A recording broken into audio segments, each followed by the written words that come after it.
in turn that you respect, that we ask for your respect as we proceed with the business of this committee today. It is the intention of this committee to proceed with this hearing without disruptions. If a disruption occurs, listen up, a Capitol Police officer will go up to the individual, instruct that they cease demonstrations. If the individual does cease, no action will be taken. However, if the person does not cease, you will be asked to leave. We are grateful for your presence here today and your cooperation, and we want to move this hearing along quickly. And every time I have to stop and the police have to address issues like that, that just slows us up. I would also remind all members to avoid engaging in any adverse personal references. I now recognize myself for 5 minutes.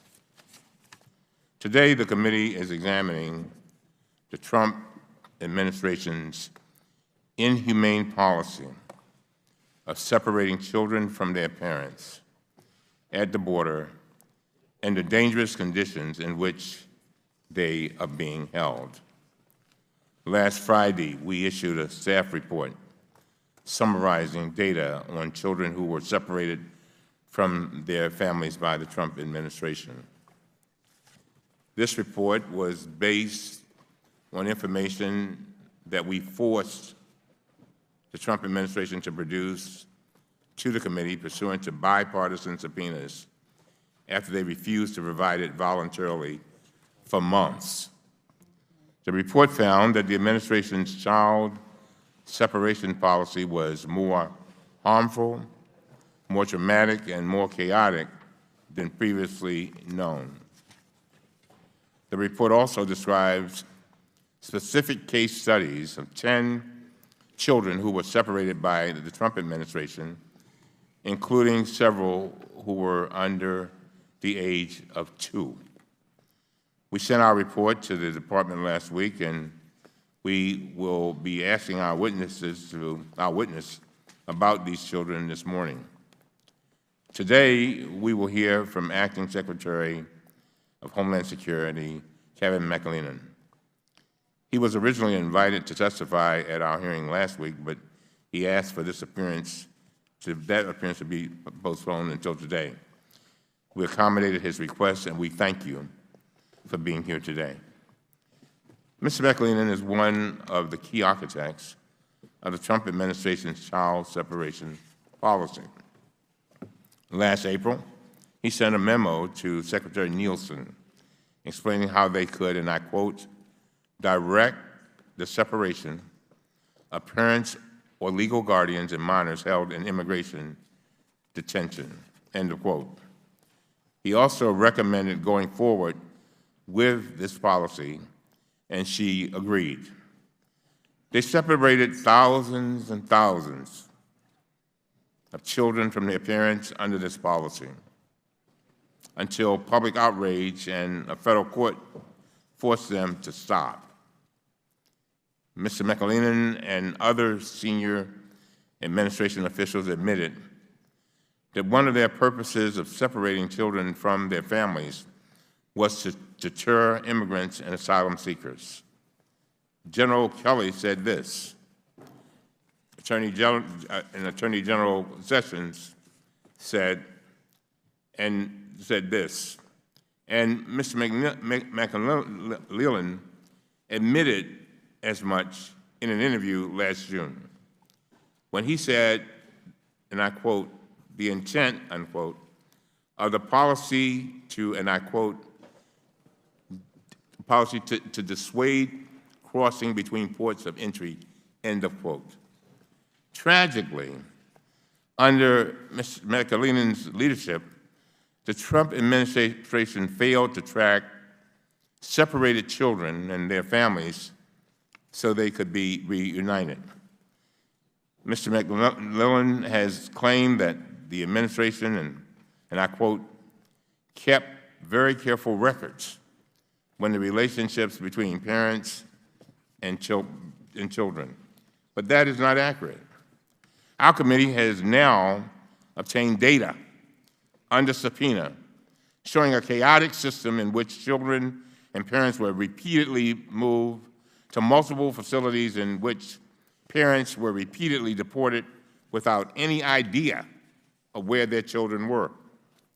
Our findings are corroborated by multiple reports from the independent inspectors general and the Government Accountability Office, which concluded that the Trump administration made no serious effort to track separated children and had no plan to reunify them.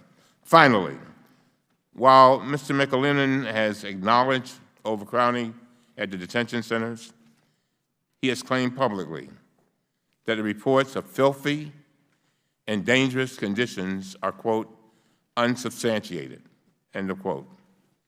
This is simply not accurate.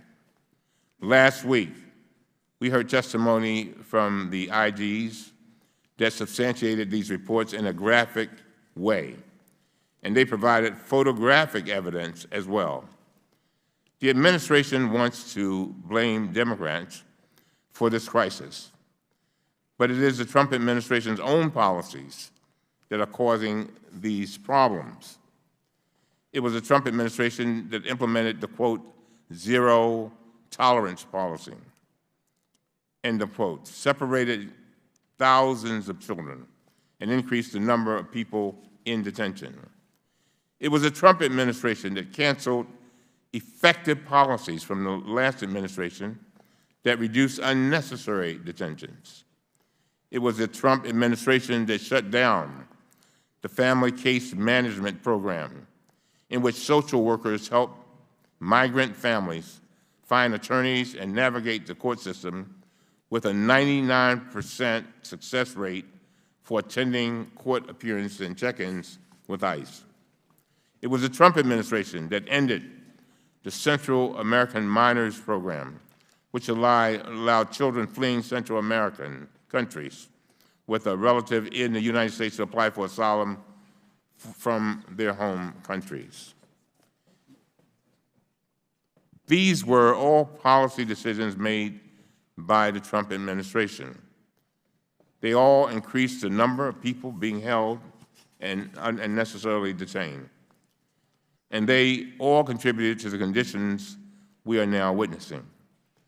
The damage the Trump administration has inflicted and is continuing to inflict will impact these children for the rest of their lives.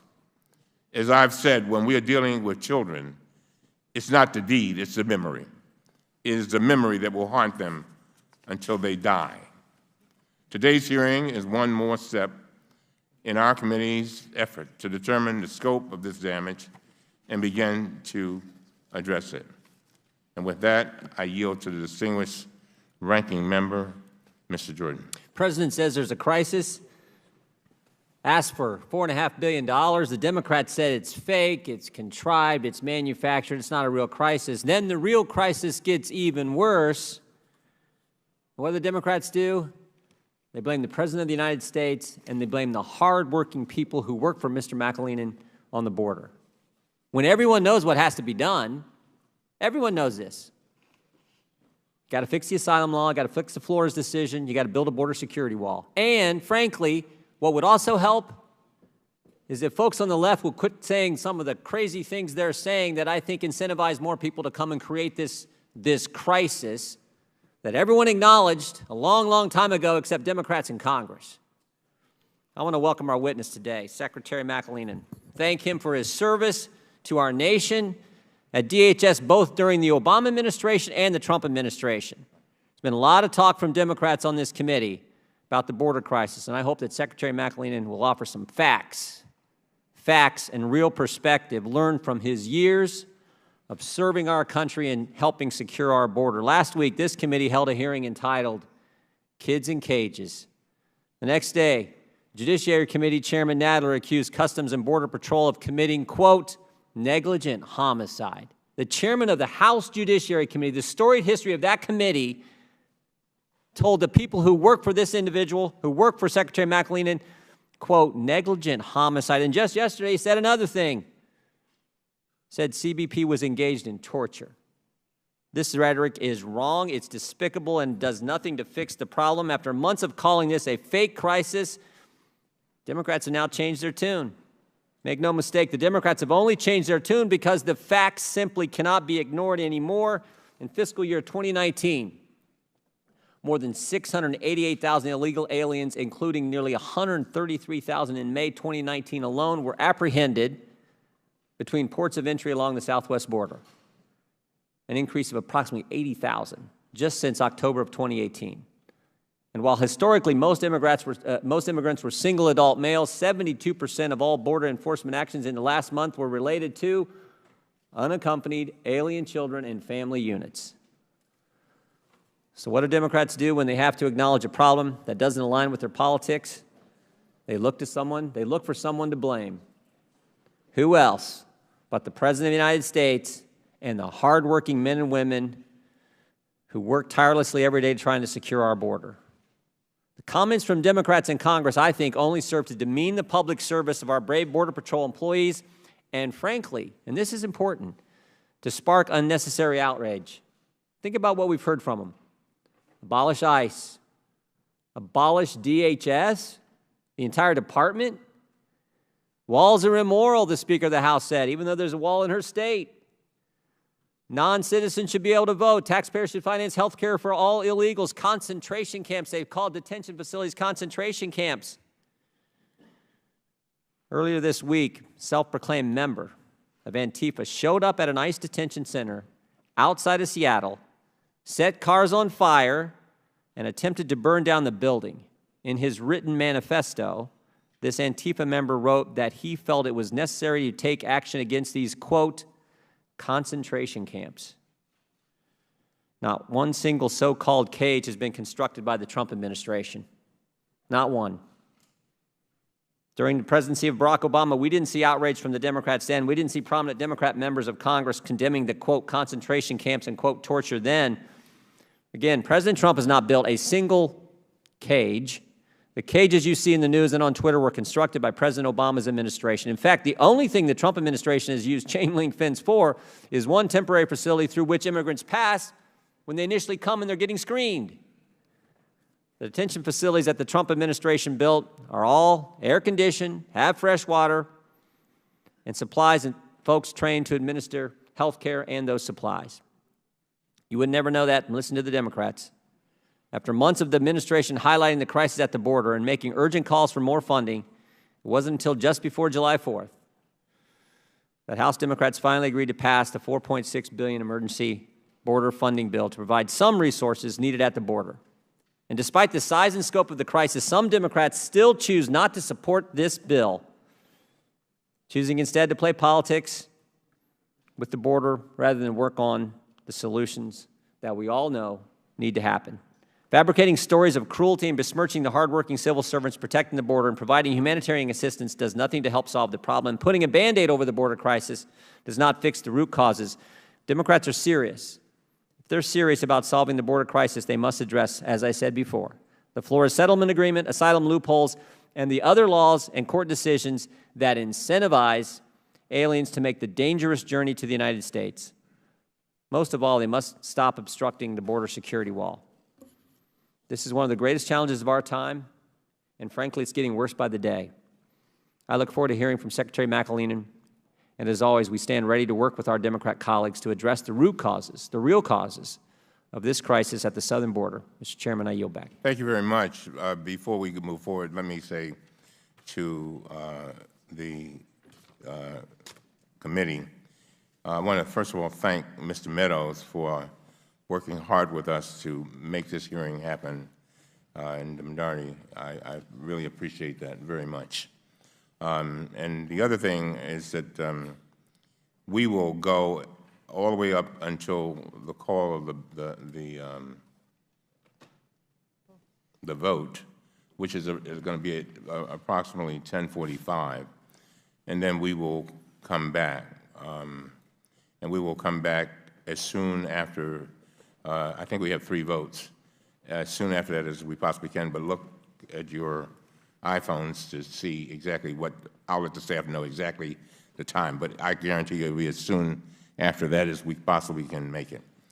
And with that, now I would like to welcome our witness, the Honorable Kevin McAleenan, Acting Secretary of the Department of Homeland Security.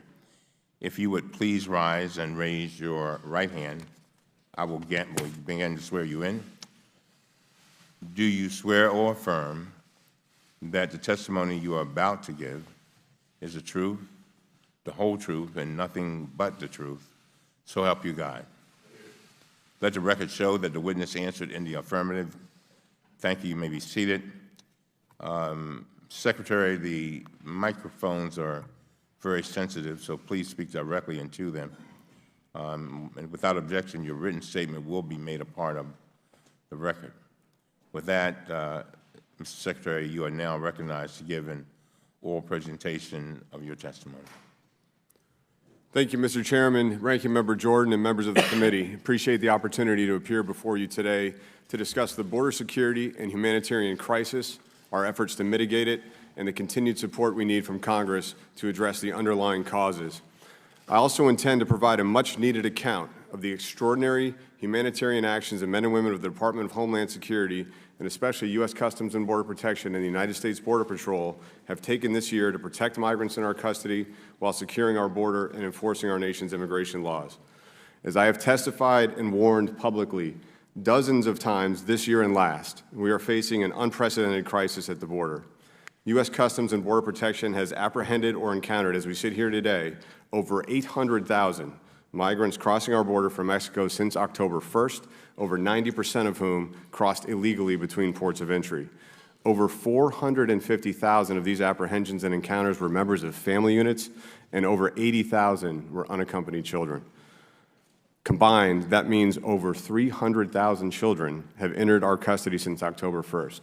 That's almost as many as the total apprehensions in fiscal year 17. These numbers are staggering, unprecedented, and have challenged and overwhelmed every aspect of our border and immigration enforcement system. And we have been warning about and asking for congressional action to address this crisis for well over a year.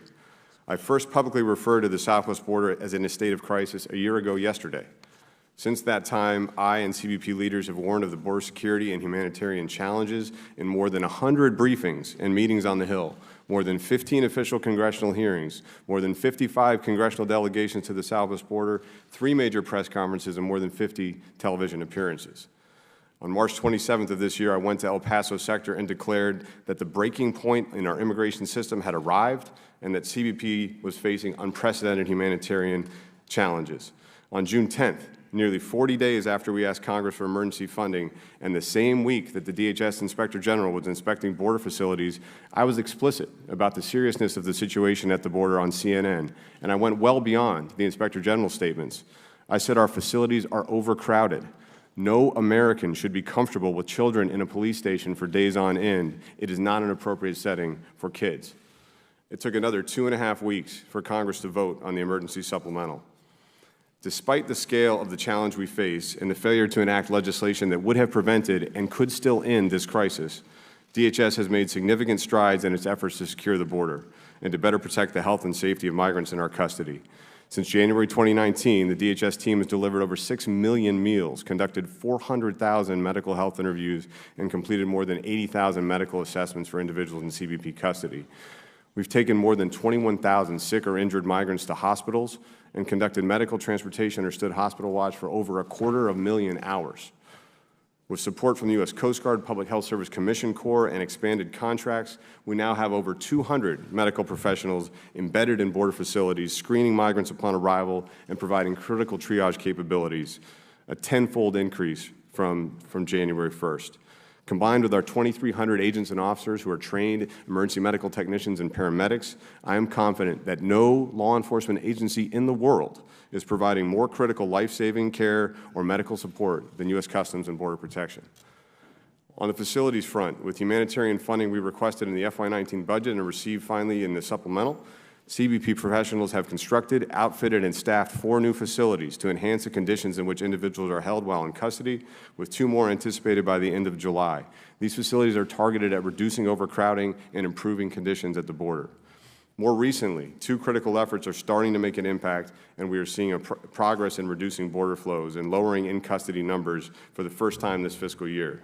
Thanks to President Trump's direct engagement, we entered into an agreement with Mexico in early June to address the migration flows that is making a dramatic impact, a 28% reduction in border crossings in June. The other key factor allowing us to make progress is the care and custody of migrants at the border is the receipt 3 weeks ago of the emergency supplemental requested by the administration on May 1st. These funds are being directly and immediately applied to create temporary facilities to reduce overcrowding and improve conditions for all demographics at the border, expand medical care, provide more hot meals, improve transportation, and ensure adequate supplies at all border stations and ports of entry. These efforts have reduced in-custody numbers at the border from a high of almost 20,000 in June to under 10,000 yesterday afternoon. For unaccompanied children, Health and Human Services now has adequate bed space. We've reduced from 2,700 kids at the border to under 350 yesterday afternoon, with an average of fewer than 35 hours in CBP custody. And throughout this period, the men and women of DHS have served with vigilance and compassion. But make no mistake, the border flows and the custody situation remain beyond crisis levels. We are still seeing 2,500 crossings a day, mostly families.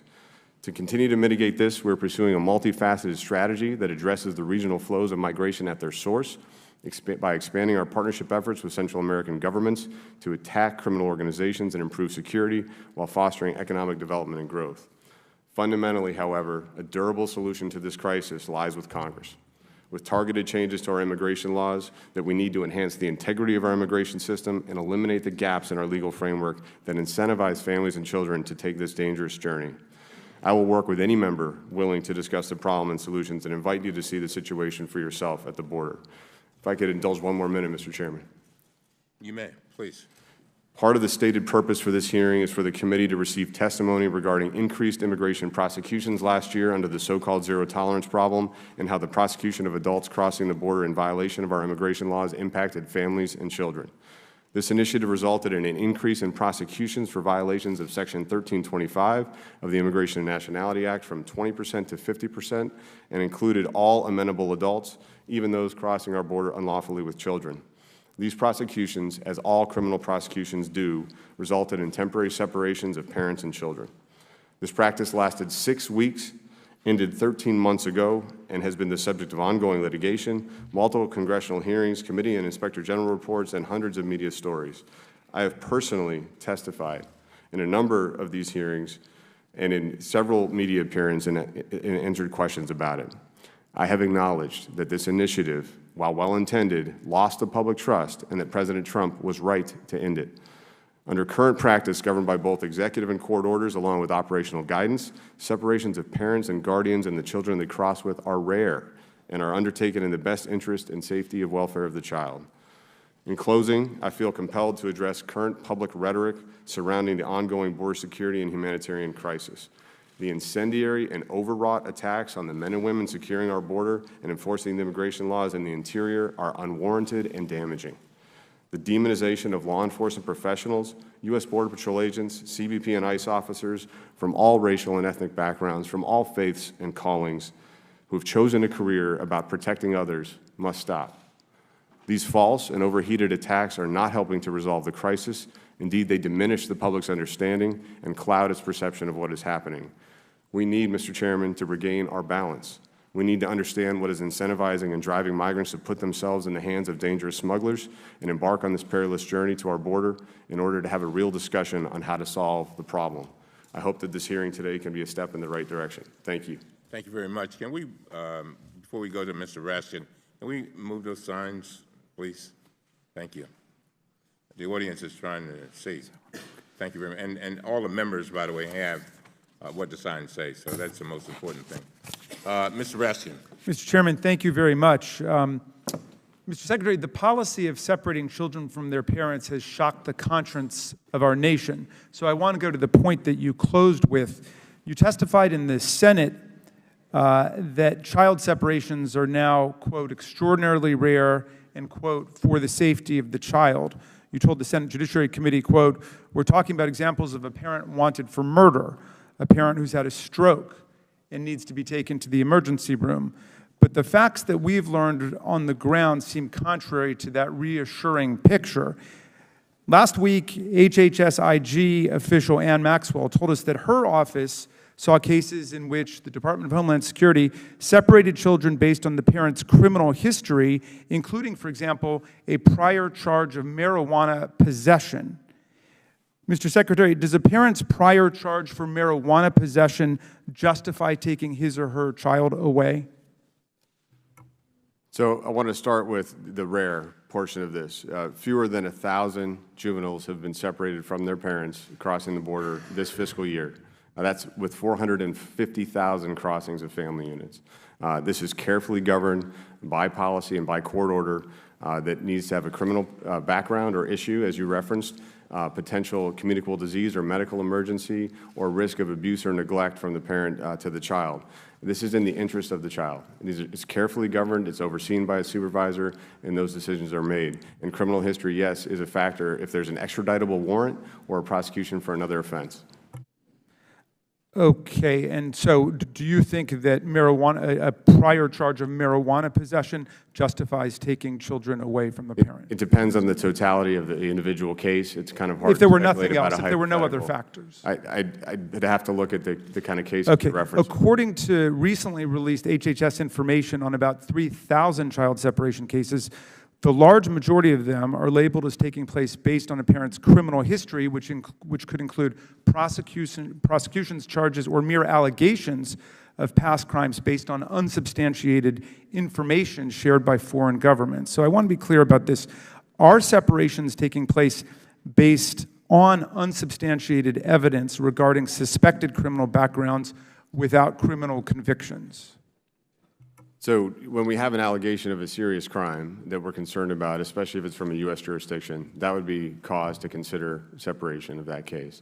We also partner with foreign governments, where we work closely with law enforcement in Central America and in Mexico.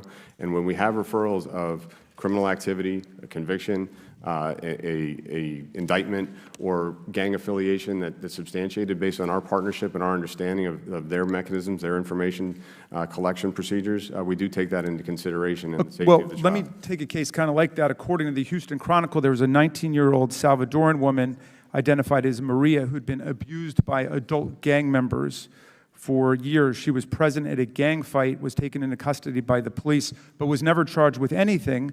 But this interaction was enough for border agents to imprison her and to take away her 2-year-old son for more than 5 months. Do you think that was appropriate? Again, I'd have to look at the specific factors in that case. I'm not sure that the Houston Chronicle has the same information that was provided by our foreign government partner.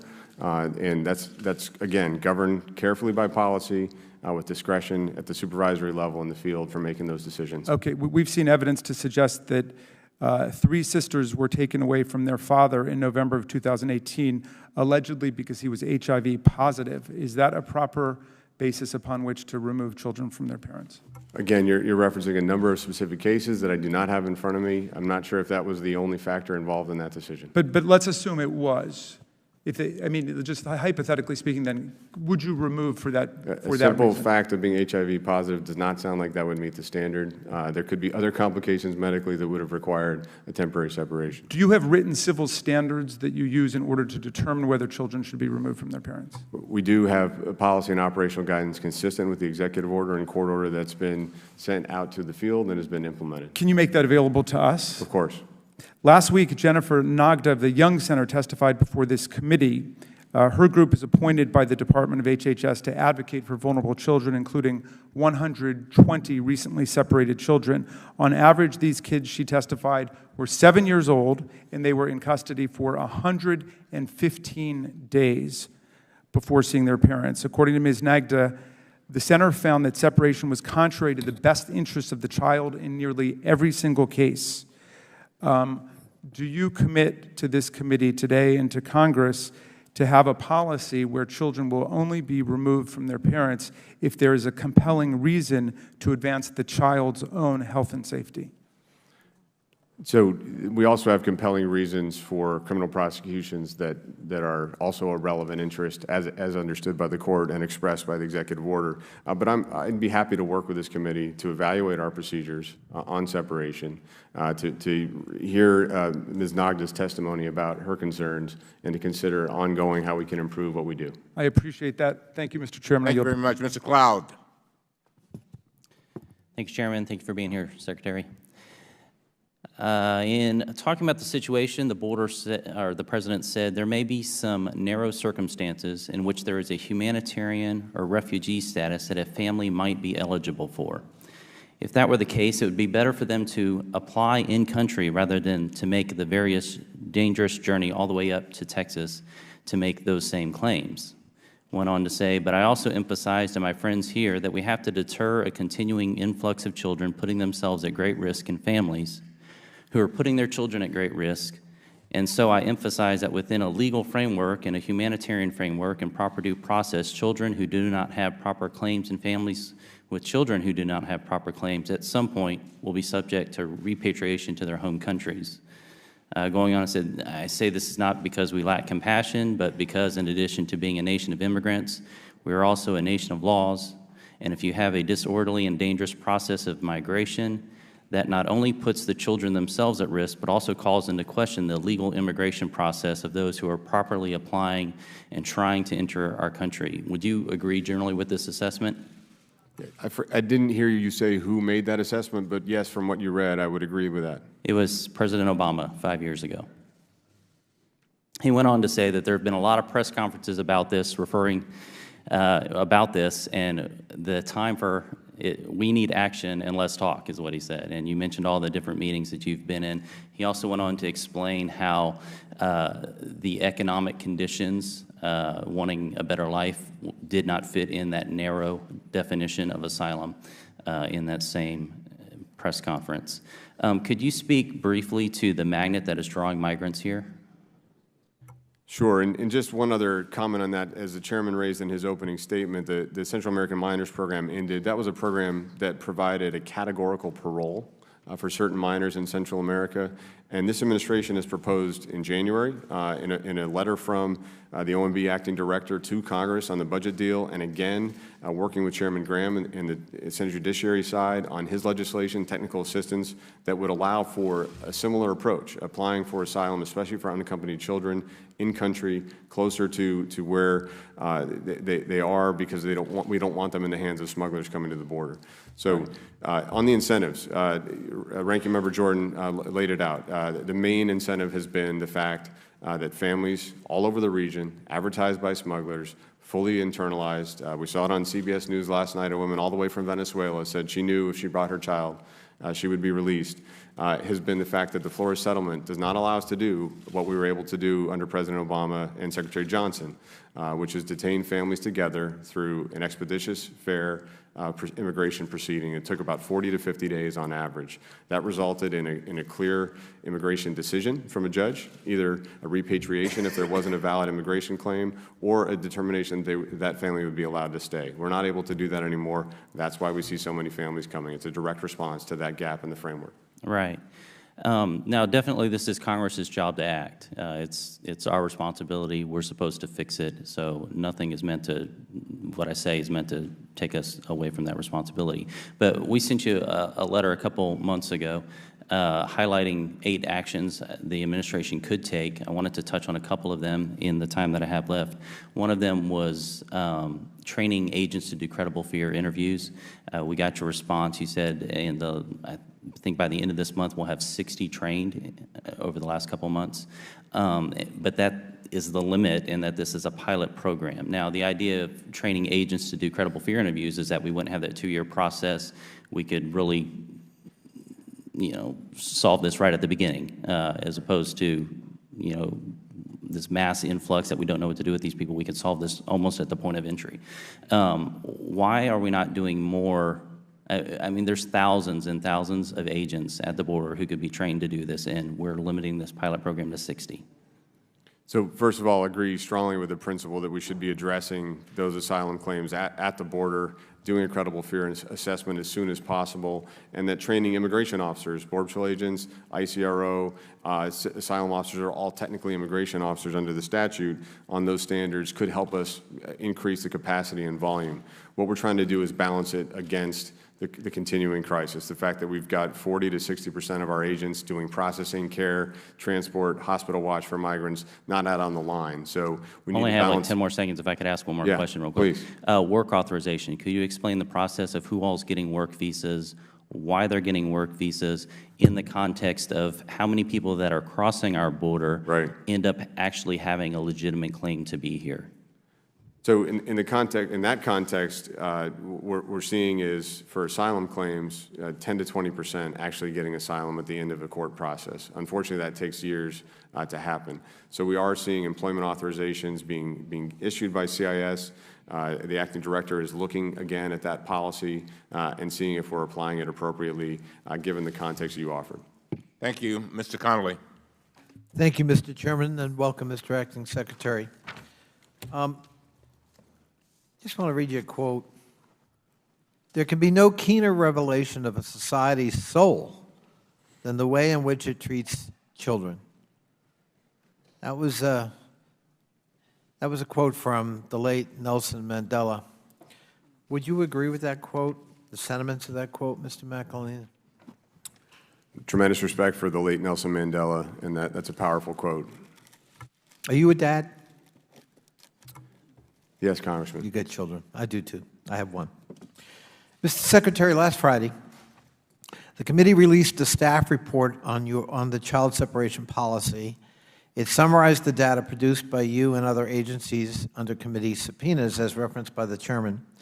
We provided you with a copy of that report last week, and we agreed to delay this hearing in the anticipation that you would review that report. That report included 10 case studies, not 100, not 1,000, and we identified specific children at your department's suggestion by number rather than by name, though we had the names. I want to ask you about one of those cases. I assume you looked at the report. I've reviewed the report, but I'm not prepared to discuss in detail specific cases at this time. Well, I am. There's a child identified in the report as child number 2.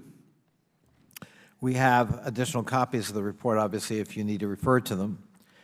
The records we obtained from you and other agencies show that this child is a baby boy from Honduras who was just 8 months old when he arrived with his dad at the Texas border in May of last year. He was 8 months old. He was taken away from his father and sent to a facility in Arizona. He then spent 6 months in that facility. He had his first birthday there. He spent half of his life without his dad in the custody of U.S. officials. Meanwhile, his dad was transported to 3 different ICE facilities and then ultimately deported after 2 months. Mr. Acting Secretary, why was a child of 8 months held for 6 months while his dad was deported 2 months later? So, Congressman, if the case you're referring to happened in May of 2018, yes, sir. Do you have the date? Do you have the date? The actual date in May? Yes. We can get it to you. Okay. And again, we'd be happy to go back over these specific cases with you and members of your staff as appropriate. But what I can tell you is that when we implemented the zero tolerance protocols to increase prosecution of amenable adults, including those arriving with children, I specifically directed, and the Chief of the Border Patrol echoed, that that would not include parents traveling with children under 5. So when we've gone back and looked at the cases, and there were a few dozen separations during that time frame, we've determined that there were other reasons that would comply with the current executive order or court order for separations of children under 5 that occurred during the zero tolerance period. So if this is in that period, all right, I would imagine there's... I'm running out of time. I just want to clarify what you said. Forgive me for interrupting, but I want to make sure I understand what you said. Normally, you're saying your policy would not have allowed this. Something must have happened that made an exception to your normal practice. Is that what I understand? Basically, yes. I mean, this was during the zero tolerance period. If it was after May 7th or so, if it was before then, it would have been under historical approaches. In either case, there must have been another issue with the adult or a concern that we want to follow up on. Let's say there was, Okay. in theory. But isn't there something wrong with deporting the dad and keeping the infant? I mean, don't we have a tracking system in place? Sure. That would have caught that and said, hey, we gotta link these two up. That's a dad like you, Right. with his child, a baby, 8 months old. But by ICE policy, if they're going to remove an adult who arrived with the child, it is up to that adult to choose whether the child should be repatriated with them. I got one more question for you. On the Erin Burnett show, the acting director of USCIS, Virginian, Mr. Cuccinelli, actually blamed the father for the death of himself and his daughter crossing the Rio Grande. It turned out, of course, that Oscar Alberto Martinez Ramirez, who left El Salvador on April 3rd, actually his daughter had jumped into the river and he tried to rescue her.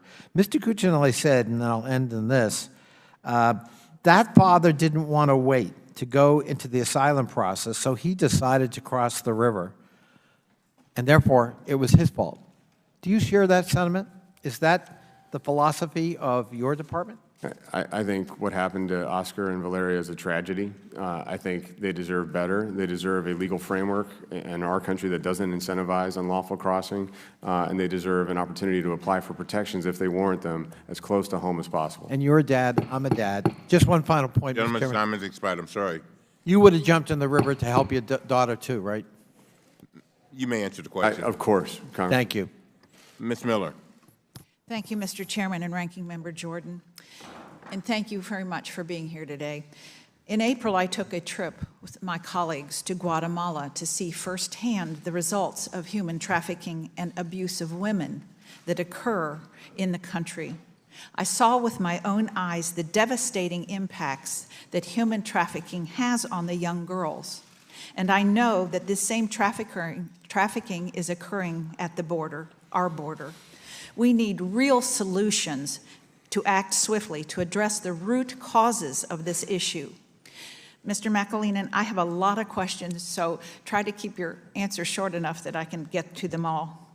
Nobody wants children to be separated from their parents, and we all want to ensure that children are treated with dignity and housed comfortably. What are the factors a Border Patrol agent uses, what he goes through in order to assess these illegal family units when they arrive? So by and large, the vast majority, well over 99% or 98% of children that arrive with parents are kept together in the process. The Border Patrol agent or CBP officer encountering that family will undertake the analysis under the criteria in the President's executive order from June 20th of 2018 and the Miss L court order, which are consistent with prior policy that it's in the interest of the safety and welfare of the child. And cases are, again, prosecution for a criminal offense or serious criminal history, abuse or neglect expressed by that parent or the child where we have a concern, or a medical emergency. Those are the main indicators of a potential separation. How many children's lives have been saved by the Border Patrol? So I think that's a really important question. We make over 4,000 rescues a year. Already in the first 9 months of this fiscal year, the U.S. Border Patrol has made 3,800 rescues. Their rescues on the river have gone up tenfold. We're seeing agents almost every day dive into the water with their full equipment on to try to rescue families crossing in the water. It's high water this time of year, and it's very dangerous. So 3,800 rescues so far this year. Thank you. I'm glad to hear that. What is the average size of migrant groups that the Border Patrol is encountering between the ports of entry? And how is that impacting the Border Patrol's operations? Yeah, this year has been unlike any other we've seen in our history, with well over 150 large groups of more than 100 migrants crossing together. We peaked with a group of 1,036 migrants crossing as one group, all from Central America. 900 plus of them were family units. But since Mexico has started to do their interdiction operations, address the transportation networks on their highways, we've seen a dramatic drop. We've only had 4 large groups since the start of Mexico's operations and 0 in July to date. Wonderful. How is it the policy for separating children from their parents? What do you use, except in the zero tolerance? What's different in this administration and past administrations? Right now, our policy is identical to what we were doing before the zero tolerance practice that ended over a year ago.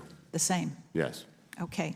In fiscal year 2019, the Department of Homeland Security identified nearly 5,500 migrants presenting as family units that turned out to be fraudulent. Why would adults use children to help them cross the border? Unfortunately, we see that all too often now. That's been a big focus this year, to try to identify those adults that are bringing children with them that are not their own, to try to take advantage of what they perceive as a loophole in our law that would allow them to be released in the United States.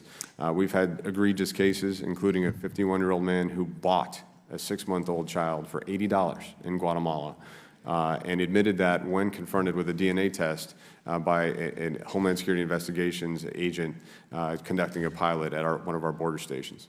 How has the Flores settlement impeded our ability to enforce the law? It's prevented us from getting immigration results from judges that can be effectuated. At what point would a child be separated from the adult they arrived with? At what point? It would depend on when an issue was identified. For instance, we unfortunately had a 15-year-old girl a few months ago tell us on her second day in custody that her father had raped her the night before they crossed the river. And so she was immediately separated and taken care of and sent to Health and Human Services as a result. So it's for safety, isn't it? Correct. If a family unit is housed together, how are they housed? Are they in a room with other families? Yes, we separate families generally by demographic and gender, so male head of household families with other male head of household families, same for female head of household families. The age of the kids is also a factor. We try to just keep people in the safest groups possible during the short time they're at the border. But what if one of the... Gentlelady's time has expired. Mr. Christian Morphy. Thank you. Thank you, Mr. Chairman. Thank you, Acting Secretary, for coming in. Secretary McAleenan, 2 weeks ago on July 3rd, my colleague, Congressman Chuy Garcia, and I wrote you a letter requesting that you provide a plan within 14 days for how you will utilize the $1.34 billion in emergency supplemental funding provided to DHS to address the border situation. I have not received a response. Mr. Chairman, without objection, I'd like to enter this letter into the record. Without objection, so ordered. Mr. McAleenan, has DHS begun receiving the emergency humanitarian funds provided by Congress and signed by the President on July 1st? Of course, and I can tell you that we were already acting in hopes of receiving that funding before the supplemental was enacted. What is the status of the plan for using the funding as Congress intended? I presume there is a plan. Sure, of course. About half of the funding is dedicated to enhanced facilities, temporary facilities at the border where we can provide additional space, reduce overcrowding, and improve the care of those that are in custody of CBP during their short stay at the border. We've already erected 4 temporary soft-sided facilities, 2 in South Texas, 2 in El Paso, and by the end of this month, we'll have another 4,500 spaces online in an additional set of temporary facilities in those 2 locations as well. So half of the money is allocated for that purpose. What's the other half? So the rest of it covers a range of issues, from paying for the surge force of agents and officers that's down there helping our Border Patrol agents with the humanitarian mission, their temporary deployment. It adds to our medical contracts so that we can provide embedded medical professionals, certified medical professionals in our facilities. It augments our ability to pay for supplies and food. I referenced the 6 million meals that we provided folks in our custody since so just to be clear, October 1st. Sorry, just to be clear, all this money is being used for the humanitarian efforts. That's and correct. Not for any interior ICE deportation efforts or other enforcement actions, correct? Well, that's how it was appropriated, but I want to be clear, Congressman, that creates a challenge because we asked for funding for ICE single adult beds. and it was not granted. So those single adults are waiting at the border for placement with ICE. And so I understand, sir. But just to be clear, that is how the money was funded, so that's how we expect it to be used. That's correct. And for purposes of our letter, Chuy Garcia's and my letter, we expect a response. How the money is going to be spent and on what timeline. It has to be transparent so we can actually measure your efforts against your plan. Do I have your assurance we'll receive that plan? We're transparent to our oversight on how we're spending money that's appropriated by Congress, and will continue to be. Do we have your assurance that you'll respond to the letter with the information requested? We'll respond to all appropriate requests from Congress. Will you respond to our letter on July 3rd? I'd be happy to come talk to you about the plan. I haven't seen the letter. I'll talk to my staff about where it is in the process. Okay, I expect a response, sir. Mr. McAleenan, you served as CBP Commissioner prior to your current role at the helm of DHS. According to CBP, 70 current or former employees are now under investigation for posting racist, sexist, and other inappropriate comments about migrants and members of Congress to a quote-unquote secret Facebook group for Border Patrol agents with over 9,500 members. Are you aware of this secret group, sir? I've been made aware, yes. Were you a member of that group? No.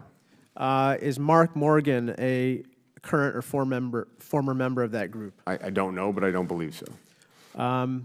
Sir, what are the efforts to investigate those particular comments and the members of that group? Yeah, so our CBP's Office of Professional Responsibility initiated an investigation within hours of those allegations coming to light. As you noted, they've already placed a number of individuals under investigation. They've put several on administrative duties. They've issued cease and desist letters, and they're moving very quickly to hold people accountable for conduct that doesn't meet our standards. When will we receive a report on the results of that investigation? So again, it's proceeding very aggressively. I would say probably this month or early next month we'll be able to update on the results of those investigations. Okay, we find this conduct extremely troubling and expect to receive that report. And would you be willing to come back in to discuss that report? Certainly, or CBP will come and brief it appropriately. Sir, last question, which is this. The zero tolerance policy that was adopted, how do you define zero tolerance under this administration with regard to immigration policies? Consistent with the President's executive order from January 25th, 2017, that we would no longer have categorical exceptions to enforcement of immigration law, one, and two, under the Attorney General's April 6th letter, which was to have all 1325 unlawful entry cases be submitted, that was the goal, submitted for prosecution by DOJ. I thought you were finished. Please finish. During zero tolerance, the prosecutions increased from about 20% of amenable adults to 50% of amenable adults by eliminating that categorical exception. Thank you very much. Mr. Roy. Thank you, Mr. Chairman. Quick question in response to my colleague's questioning just now. Is it true that $0 are included in the supplemental that just passed for ICE detention for single or family units? That's correct. Right, and isn't that part of the problem? It is. Right, and wasn't it purposeful by my Democrat colleagues? I assume that they did not want to fund ICE beds, but what I'm trying to emphasize is the impact it has on adults waiting at the border. But it's not just a humanitarian crisis, is it? We have a crisis of national security, overstretched resources, endangerment of American citizens, endangerment of Texas communities, and endangerment of migrants along the journey at the hands of cartels, is it not? It's also a border security crisis. The truth is that dangerous cartels, particularly the Gulf cartels, Reynosa faction, the CDN of Los Zetas and the Sinaloas, are massively profiting by moving people through Mexico to the United States, correct? Yes, $3 billion plus a year. The poster behind me is a poster that shows prices for moving people through Mexico and to the United States. And so do you agree that it is true that certain dangerous cartels have an entire business model designed to exploit American laws for profit, to move human beings for profit, and that they charge money per person as depicted in this chart? Yes, I met a family from Honduras yesterday that explained they paid $10,000 to come across. Do you agree that they use children as a ticket for profit to come to the United States? Yes.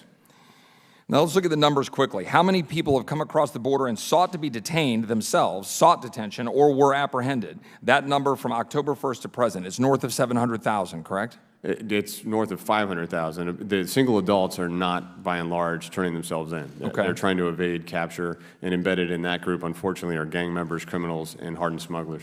And then if you include those that have been apprehended that didn't seek to be turned over, it's well over 700,000, correct? Oh, combined, we're over 800,000.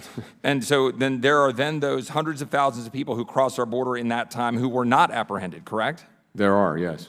And is it not true that Border Patrol is overwhelmed? Is it not true that Border Patrol is dealing with housing migrants rather than policing the border? When you have 40% of your agents doing housing, transportation, and care, the border is less secure. Of those 800,000 that you just said, how many were UACs? Around 80,000? Yes, How many are single adults? 250,000 or so? correct. And of those, are they mostly male? The single adults are predominantly male, yes. How many were family units? Over 400,000? 450,000. Of those, roughly 200,000 each of adults and children, about 50-50? We're seeing about 1.1 because people know that a child is a very valuable Right. way to get into the U.S., so they're only bringing one child with them at a time now. Are most of those family units now dispersed throughout the United States? Yes. For the most part, are these family units claiming asylum, or are they largely using a child as a ticket for catch and release? The latter. We do see a number of asylum claims, but it's actually gone down this year from the peak of about 30% of those encounters claiming asylum. Is it true that the issue of UACs could be largely solved with a fix to TVPRA and that this could be done on a single piece of paper? Yes. Is it true that we could largely solve the problem of family units rushing our border and then being caught and released by addressing the Flores settlement, an extension of that settlement by a Ninth Circuit judge on essentially a single piece of paper? Yes, that was our experience in 2014 and 2015. Is it true that with respect to the family unit problem, representing the majority of the surge across our border, that the Obama administration supported a solution to the Flores problem and that, again, we could solve it on a single piece of paper? Yes. Is it true that the Obama administration asked for $762 million for ICE to deal with the unaccompanied alien children problem in 2014, the surge where children were riding on the top of train cars?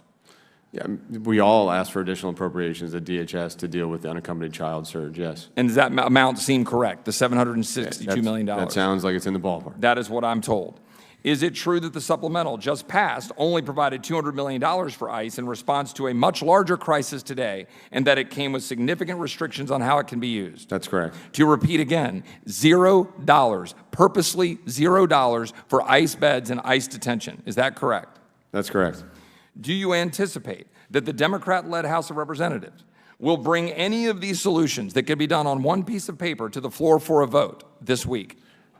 Probably not this week, but I'm sure hopeful on a shared set of facts we can talk about real solutions. So for Flores, TVPRA, or money for ICE, the things that we know would solve the problem and largely address the crisis, you are not anticipating that that will be brought to the floor of the House of Representatives this next week before we adjourn for the August recess? I don't see any legislative action that would make that possible at this time. Which begs the question why?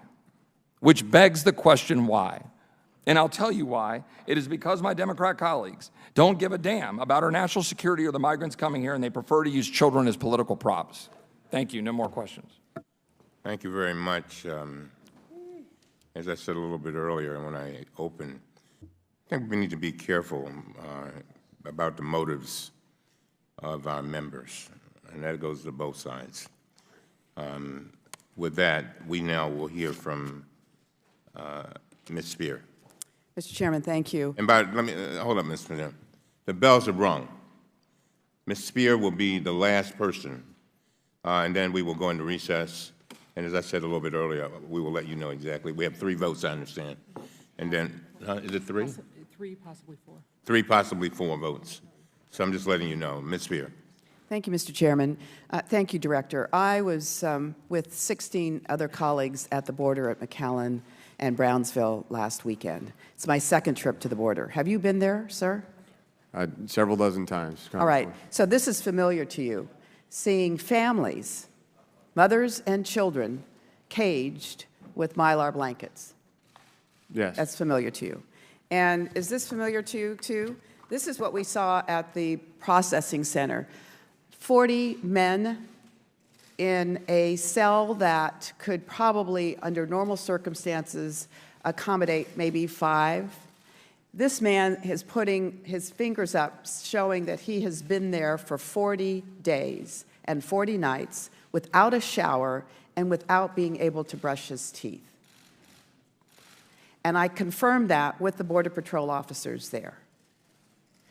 This would not be allowed as a kennel for dogs, yet that's how we're housing them. And you know the Sallyport is filled with yet another 400 or 500 men as well.